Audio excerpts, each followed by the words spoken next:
আসসালামু আলাইকুম এভরিওয়ান। আজ আপনাদের সাথে শেয়ার করছি চিকেন চিজ বলের রেসিপি। ঘরে থাকা অল্প কিছু উপকরণ দিয়ে যে কেউ বানিয়ে নিতে পারবেন এই চিকেন চিজ বলটা। সহজভাবে রেসিপিটা শেয়ার করছি, সম্পূর্ণ ভিডিওটা দেখার অনুরোধ রইল।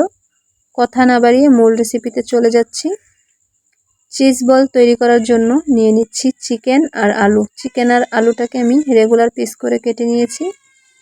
চিকেন আর আলুটাকে খুব ভালো করে ধুয়ে নিয়ে নিচ্ছি কুকারে। চিকেন আর আলুটাকে আমি কুকারে সিদ্ধ করে নেব। চিকেন আর আলুর সাথে দিয়ে দিচ্ছি পরিমাণ মতো পানি। পানির পরিমাণটা একটু বুঝে সুঝে দিতে হবে, যেহেতু আলু আর চিকেনটা খুব ভালো করে সিদ্ধ হয়ে যায়। দিয়ে দিচ্ছি 1 টেবিল চামচের মতো রসুন বাটা, 1 টেবিল চামচের মতো আদা বাটা,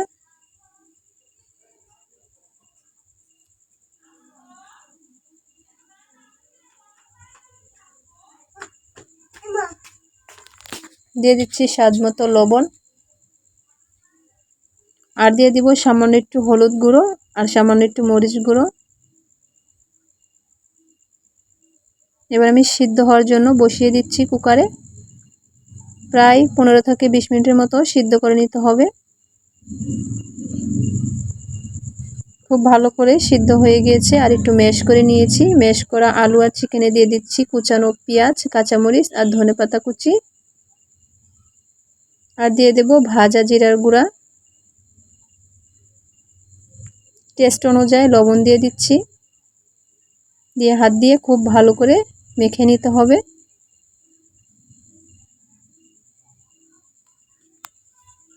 মেখে নেওয়া হয়ে গেলে চিজ দিয়ে আমি চিজ বল তৈরি করে নেব। এইভাবে হাতের মধ্যে চ্যাপটা করে নিয়ে মাঝখান দিয়ে চিজটাকে দিয়ে দিতে হবে। দিয়ে আবারও বলের মতো গোল করে নিতে হবে। লক্ষ্য করলেই বুঝতে পারবেন কিভাবে বানাচ্ছি। একইভাবে সবগুলো চিকেন চিজ বল আমি বানিয়ে নেব। বানানো হয়ে গিয়েছে, এই পর্যায়ে ভেজে নিচ্ছি। আগে থেকে একটা ডিম ফাটিয়ে নিয়েছি, ডিমের ভিতরে কুট করে দিয়ে দিচ্ছি তেলে।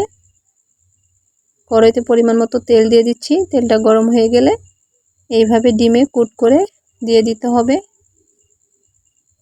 লো হিটে ভাজতে হবে।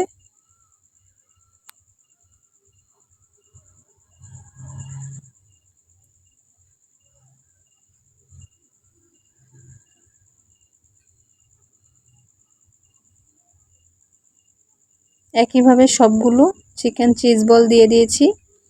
এবার একটা পাশ হয়ে গেলে আরেকটা পাশ উল্টে লালচে করে ভেজে নিলেই তৈরি হয়ে যাবে চিকেন চিজ বল।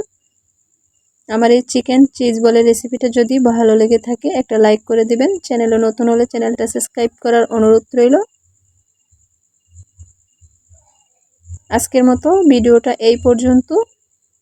অন্য আরেকদিন দেখা হবে। আল্লাহ হাফেজ। আসসালামু আলাইকুম।